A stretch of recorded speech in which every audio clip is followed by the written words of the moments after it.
बताएं। हसीना बानो नाम है मेरा। मैं एमबीआर कॉलेज से हूँ, बीए फर्स्ट ईयर से। और हिस्ट्री की क्लास चल रही थी हमारी। 150-200 बच्चे बैठे थे। तो टीचर ने बोला कि मतलब बहुत गौतम बुद्ध का टॉपिक चल रहा था। टॉपिक चलते चलते सर ने अचानक बोला कि आपको पता है आफ्ताब ने सरदार के 35 टुकड़े कर दिए और उनको रहम तक नहीं आई। मुस्लिम इतने बेरहम है कि उसने 35 टुकड़े करने के बाद भी उसको रहम तक नहीं आई। फिर ऐसे अचानक पूछ ले यहाँ पे मुस्लिम कौन है, मुस्लिम तो कोई नहीं है। तो किसी ने नहीं पूछा भाई कि हाँ यहाँ पे बैठी मुस्लिम। फिर सर बोलना स्टार्ट हो गए, आपको पता है मुस्लिम ऐसे कहते हैं कि एक हिंदू को मारेंगे तो हज का सवाब मिलेगा और 2 को मारेंगे तो जन्नत मिलेगी। और यहाँ तक कि फिर बोले ये हमको काफिर कहते हैं और ये आतंकवादी है, पाकिस्तानी है और ये हमारे खिलाफ है, इनसे मतलब दूर रहो। यहाँ तक कि फिर मैं वहां से उठ गई। बोले आप कहाँ जा रहे हो? मैंने बोला आप सर कह कैसे रहो ये चीजें, टॉपिक के अंदर चल रही है क्या? तो बोले नहीं टॉपिक में नहीं चल रही, तो आप कैसे कह रहे हो? तो क्या कुरान में लिखा हुआ है? मैंने बोला कुरान में लिखा हुआ, मैं पढ़ी हुई बताओ मुझे कहाँ को लिखा हुआ कुरान के अंदर। तो क्या मैं लाके बताऊंगा कुरान में लिखा हुआ है। तो मैं वहां से निकल गई। जब मैं ऑफिस के अंदर जाके मैंने बताया तो वहां पे भी कोई एक्शन नहीं लिया। बोले यहीं पे बात दबा दो और बात बाहर मत जाने दो।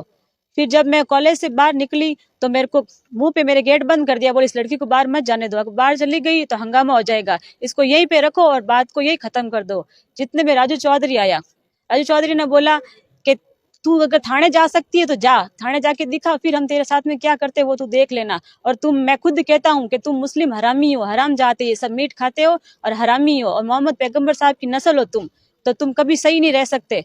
ऐसे करके फिर मैंने उसको बोला तू इतना मत बोल तू, और यहाँ पे मैं थाने जाऊंगी, फिर बाहर निकले तो बस मेरे को एक बार। तो मेरे को बोले जा बाहर जाके दिखा। ऐसे करके मेरे पाँव पे गाड़ी चढ़ा दी उसने। फिर गाड़ी चढ़ाने के बाद में बोले लड़की को अंदर लो।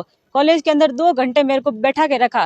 बोले बाहर चली गई तो तेरे को पता ही हम इतने सारे लड़के और क्या करेंगे तेरे साथ में। मेरे को जबरदस्ती अंदर बंद करके रखा सारे लड़कों ने। फिर मैंने बाहर निकलने के लिए मैंने हाँ बोला ठीक है मैं किसी को नहीं बोलूंगी बाहर जाके।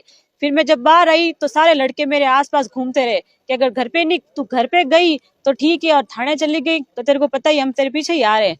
फिर भी मैं डर के मारे मैं बाहर भी आई, मैंने टीचर को कॉल किया तो उन्होंने भी मेरा कॉल अटेंड नहीं किया। फिर भी मैं घर पे आई, मैं घर पे अभी किसी को भी नहीं बताया। फिर मैंने जब घर पे बताया सारी सब सब चीज बताई तो ताली भाई ने मेरे से पूछा हुआ क्या, सब बता तू। तब ताली भाई ने फिर मेरे से पूछा और मीडिया के अंदर उस राजू चौधरी के वीडियो वायरल हो गए सारे। तब मैडम मेरे घर पे आई और मेरे घर पे आने के बाद में जबरदस्ती मेरे से रिपोर्ट तक लिखवा ली। बोले मैं आपके साथ हूँ और मैं आपका एक्शन लूंगी, लेकिन कोई एक्शन नहीं लिया उन्होंने भी। 21 तारीख की बात थी, 27 तारीख को मैडम ने रिपोर्ट भी लिखाई लेकिन कोई एक्शन नहीं लिया अभी तक भी। टीचर कौन था? टीचर का क्या नाम? पदम सिंह, और क्लास किसकी चल रही थी? बीए हिस्ट्री की। क्या कुछ मामला है? ये बालोतरा एमबीआर कॉलेज की हसीना, जो बीए फर्स्ट ईयर की स्टूडेंट है वहाँ की।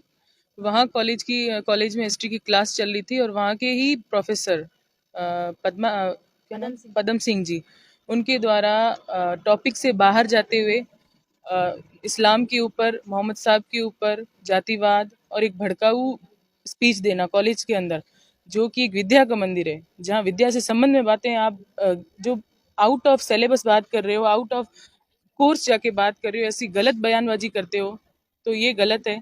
उसके लिए ही 21 तारीख का मैटर था, आज 1 तारीख है।